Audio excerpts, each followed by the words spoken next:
In this video, we will be discussing using the Loft command. If you'd like to follow with this video, please open the file using the loft command.dwg located in the Working Files folder as discussed in the Working with this dataset video. You use the Loft command to create models of free-form shape. This can be a model that changes from one shape to another or one that changes its size and orientation in 3D space.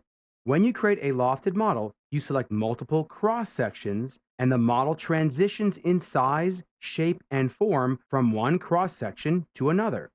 The shape and size of a lofted model can also be influenced by other cross-sections that act as guide rails as it transitions its shape and size between the cross-sections. You create a solid model if you select a closed loop object from a cross-section.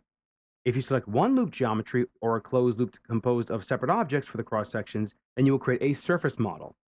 Before we begin the loft command, let's go ahead and see what our del_obj variable is set to. It is set to 0. What this means is that the 2D profiles, this consists of the cross-sections, any paths or guides we may use for the loft command, will actually be retained. We can put them on a layer that we can later freeze for future use if need be. Before we begin the loft command, I'm going to create a razor out of this set of graphics right here. The first thing I want to do is I want to extrude this object to create the head. I'll extrude it by 36, and there's our head. Now let's go ahead and start the loft command to generate the rest of the handle part of the razor. The loft command is in the Home tab, Modeling panel, Extrude dropdown, and then we have the loft command. Note the options we are being prompted for. First, it's asking us to select cross-sections in lofting order, so the order does matter. So I want to go from this ellipse here, to this ellipse, to this ellipse, and then this ellipse. Now, although it looks like I'm done, by default, the loft does the cross-sections only. I want to actually use this spline here as a path to better create the loft. I'll press enter. Note the options available: guides, path, cross-section only. In this case, I want to select path, and I'll go ahead and select that spline, and there's our shape. Now I've got these 2D graphics here in different planes and locations, all connected as is necessary for the loft command to work.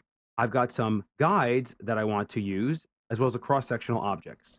We'll pick the loft command again. We'll pick in the order we want to generate the loft, and it'll automatically start projecting the handle based on the cross-sections we select. Now, if this was what I wanted for a handle, I could simply press enter and then enter again, and there would be my loft. Again, a pretty cool looking handle, but this is not what I wanted. I'll go ahead and pick it and delete it. And we'll go ahead and start the loft command again. And we'll just select the cross sections in the order that we want them to be created. Press enter. And in this case, I have some guides that I want to use to help better generate this loft. I'll go ahead and select that one. And then I'll go ahead and select this one. And notice how it's automatically transitioning. Again, these have to touch at those different locations. Once you get the desired results, press enter, and there's our two lofted objects. So the loft command is a very powerful tool in that it allows you to quickly and easily generate unique shapes based on 2D cross-sectional information, as well as guides that you can use to help better generate your loft.